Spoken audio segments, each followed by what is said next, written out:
సినీ నటులు రాజకీయాల్లో రాణించడం ఎప్పటినుంచో జరుగుతున్నదే. తమిళనాడు ముఖ్యమంత్రిగా పనిచేసిన దివంగత జయలలిత సినీ నటి.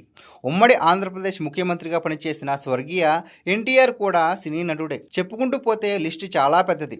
దేశ రాజకీయాల్లో ఎంతోమంది సినీ ప్రముఖులు రాణించారు, రాణిస్తూనే ఉన్నారు. కొందరు ఫెయిల్ అయిన సందర్భాలు కూడా ఉన్నాయి.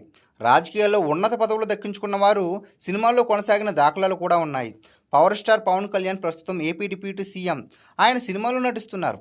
నందమూరి బాలకృష్ణ హిందూపురం ఎమ్మెల్యే. ఆయన కూడా సినిమాల్లో యాక్టివ్గా ఉన్నారు. రాజకీయాల్లోకి వెళ్ళాక సినిమాలను వదిలేసుకున్న చిరంజీవి రాజకీయాల్ని వదిలేశాక మళ్ళీ సినిమాల్లో నటిస్తున్నారు. సినీ నటి రోజా కూడా రాజకీయాల్లో ఉంటూ బుల్లితెరపై యాక్టివ్గా ఉండేవారు ఒకప్పుడు.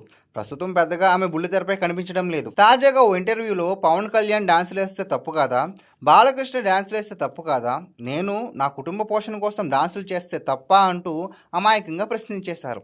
అసలు తప్పని ఎవరన్నారు? తప్పు కానే కాదు. పవన్ కళ్యాణ్ విషయంలోనో బాలకృష్ణ విషయంలోనో రోజా పనికిమాలిన విమర్శలు చేశారు కాబట్టే ఆమెకు కౌంటర్ అటాక్ ఆయా హీరోల అభిమానుల నుంచి సోషల్ మీడియా వేదికగా వచ్చింది. రాజకీయాల్లో వ్యక్తిగత దోషుల్ని అత్యంత హేయంగా చేసిన రోజా తరచూ విక్టిమ్ కార్డు వాడుతుంటారు తనదాకా వచ్చేసరికి. పవన్ కళ్యాణ్ కావచ్చు, బాలకృష్ణ కావచ్చు, ఏనాడు రోజా వ్యక్తిగత జీవితం గురించి విమర్శలు చేయలేదు. వాళ్ళు వాళ్ళ స్థాయికి తగ్గట్టు హుందాతనం ప్రదర్శించారు. రోజా అలా కాదు, దిగజారుడు రాజకీయాలు చేస్తున్నారు.